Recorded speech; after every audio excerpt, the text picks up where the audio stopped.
पवन सिंह एगो पोस्ट कैले बड़े। पवन सिंह के पोस्ट देख के पूरा भोजपुरी इंडस्ट्री में हड़कंप मच गई बा कि आखिर पावर स्टार पवन सिंह इशारा में केकरा के रेल देले। हम बता दी कि आए दिन पवन सिंह रउआ लोग के पता हुई कि केहू के सीधा ना कहले जे तरह से हई बा तरह से हऊ बा। पावर स्टार पवन सिंह के इशारा ही काफी होला। आ फिर से पवन सिंह एक तरफ इशारा कर दिले बड़े।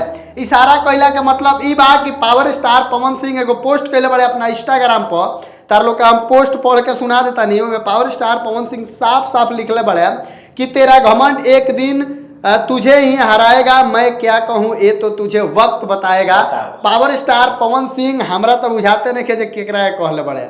खेसारी लाल यादव कहले बड़े कि मोनिका मिश्रा के कहले बड़े। पवन सिंह के प्यार ठुकरेल बड़ी उनका मोनिका मिश्रा के आगे ज्योति सिंह के कहले बड़े केकरा के कहले बड़े।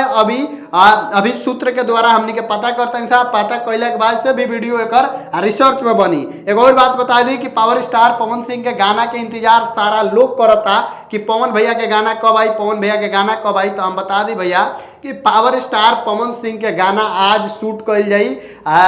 भगवान करे तारा लड़का के लड़की मिले तोहरे जैसन जौन पवन सिंह गुनगुनैले रहन जौना के सारा लोग उठा गौले बा। सारा लोग पर स्ट्राइक भी गइल बा। आज बहुत लोग आके चैनल पर रोवत भी रहा नेट पर थी यूट्यूब पर कि पवन सिंह के टीम के द्वारा स्ट्राइक मारा जा रहा है। तो भाई हम बता दी कि पवन सिंह के टीम के द्वारा स्ट्राइक मारल जाता तो ओकरा पहले तार लोग के बतावल रहा है कि गाना मत गइलो, ई गाना के गौले बता रिलीज भी मत करियो ना तो स्ट्राइक जाई।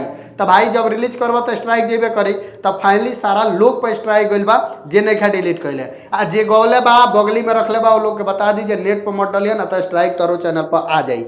पावर स्टार पवन सिंह आज शाम के गाना शूट करी है। 3 दिन में गाना के एडिटिंग फाइनल कैली। ओकरा बाद गाना 5 तारीख से पहले गाना के रिलीजिंग रखल जाई। काहे कि प्रियांशु सिंह बता दिला बड़ा कि बहुत जल्द मीरा म्यूजिक से गाना के लियावल जाई। आ गाना के बता दी बहुत ही भव्य तरीका से बड़ा तरीका से शूटिंग के तैयारी कल जा रहा बा। पावर स्टार पवन सिंह के पोस्ट भैया तार लोग के दिखा दी। पवन सिंह पोस्ट कैले बड़े पोस्ट हमनी के लगा भी देम सब वीडियो में देखो। पोस्ट देखला के बाद से पवन सिंह एगो फोटो लगेले बड़े जो उनकी कोनो गाना के फिल्म के शूट के हवे। ऐसे गेट खोलने बड़े पूरा खतरनाक। पवन सिंह तो भाई अपने आधा से अपने इससे जाने जाते हैं। बाकी आप लोग क्या सोचते हैं इस पोस्ट के बारे में कमेंट करके जरूर बताइए। भाई जे गा के रखले बा ना चढ़ाई केहू ना चढ़ाई। भाई के रिसेप्शन रहुए तो पवन भैया गा दे उन गाना।